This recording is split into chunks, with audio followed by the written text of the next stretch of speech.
In this series, I'm going through good piano pieces from the film repertoire, and Dawn from the soundtrack of Pride and Prejudice by Dario Marionelli is another one of those. It's the novel by Jane Austen, of course, set in the early 19th century, and apparently when Marionelli was discussing the score with the director, they talked about Beethoven's early piano sonatas as a point of reference, because that's what may have been played in the scenes at the time.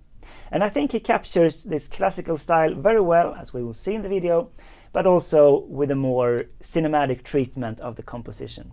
Also, they recorded it with Jean-Yves Thibaudet, who is a great French pianist, which lends some credibility to it as kind of classical adjacent music. Let's get into it.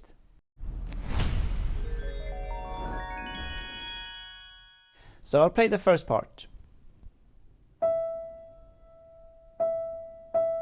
Starts with a single note, very hesitant, but it gets going.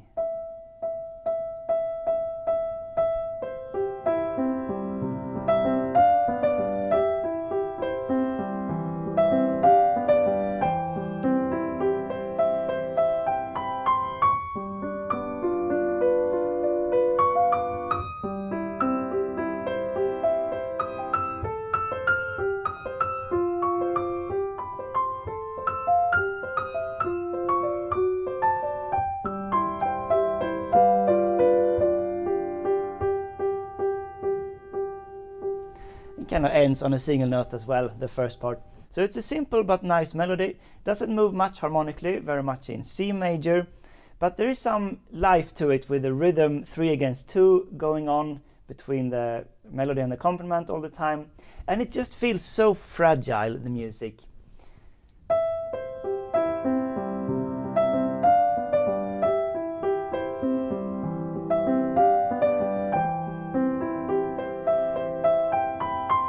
So it's a nice way that the accompaniment kind of goes up and takes over as the melody, merging.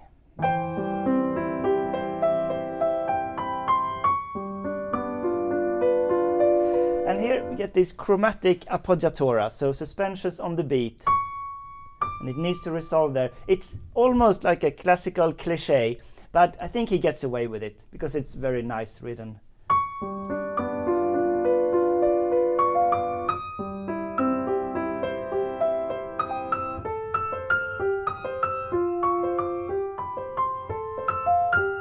Nice variation to flip the rhythms here. This is the D7, so secondary dominant pointing to G. And we get G, dominant 6-4, C with the G in the bass, and G7 the dominant. So all these classical cadences all the time. And here starts the next part. So the piece is 3 parts with the same theme, but in slightly different closing, like variation. So almost like a theme and variation, but rather 3 equal parts. So here we get this drone note of a G on the offbeat as accompaniment. But it's the same melody, this turn that we have. But in the beginning it's in 6/8 and here it's in 3/4, so it's some variation. It's also kind of an uneven number of bars before it gets going to keep the anticipation a bit longer.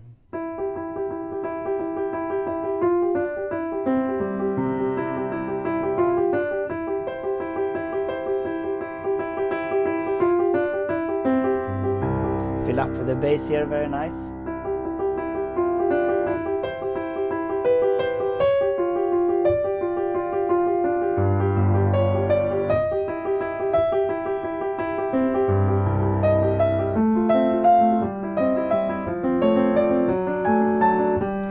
And these suspensions, appoggiaturas again, this feels very much like a specific early Beethoven sonata, the Opus 2 number 3 in C major, the second movement there, or is it the third movement? The slow movement, Adagio.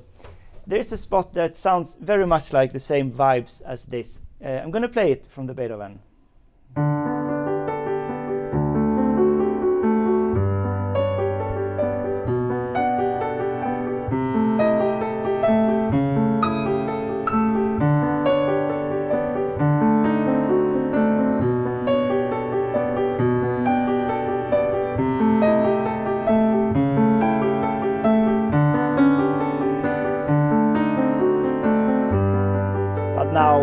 Beethoven moves on.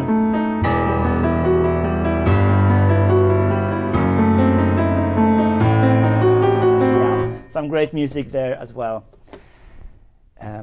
So here.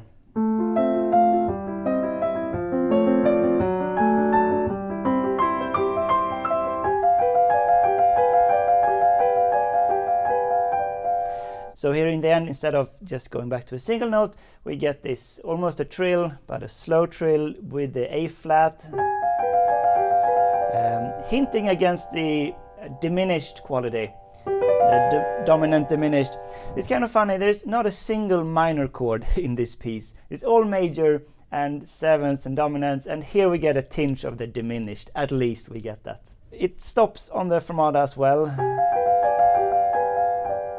And then we get the third part, which is staying in 3/4, and it's kind of the same melody, but now it's all in the right hand with the oscillation up an octave,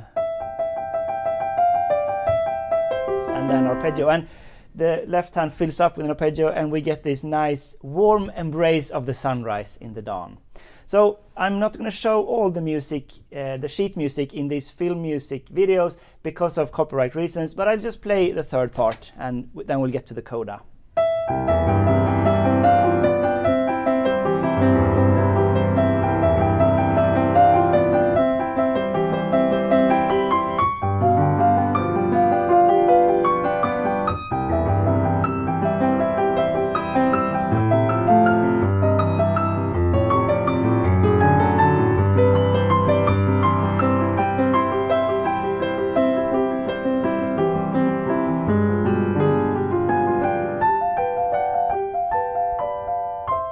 It's pretty much the same as the second, but more variation in the texture, and it takes a little bit different turn in the end.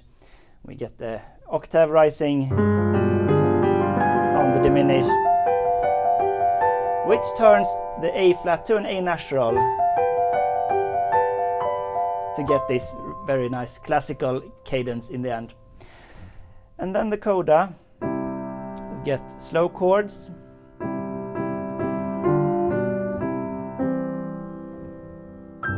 So this is like the core of the theme that we get stated in just the bare bones, just the core theme at the end. And then he expands the register up and down. And these bars reminds me of another Beethoven sonata, Beethoven's last sonata, opus 111 in C minor, the second movement, the arietta in C major. So it's again a bit different, the late Beethoven rather than the early Beethoven, but still it's just so similar. I'm wondering if it's a conscious hint that he does this, because this Beethoven sonata movement starts like this.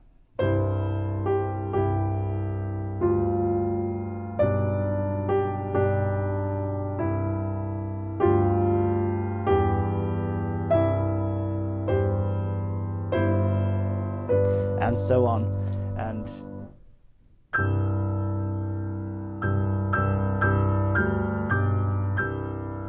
well, it's just C major and G7. To be fair, it's not that original, these chords.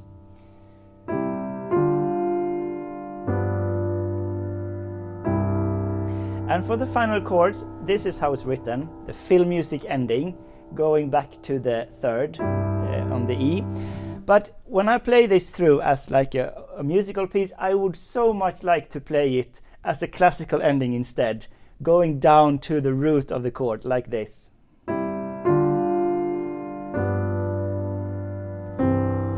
I can't help it. I'm going to play it that way if I play it in concert, if that happens. I have one concert planned in the summer with a film music program, so it will be fun to play this. I think it's very nice music in general, and really fun to get all these influences of Beethoven and Chopin maybe for that. So that's it for this video. Thanks for watching Sonata Secrets, and I'll see you in the next video.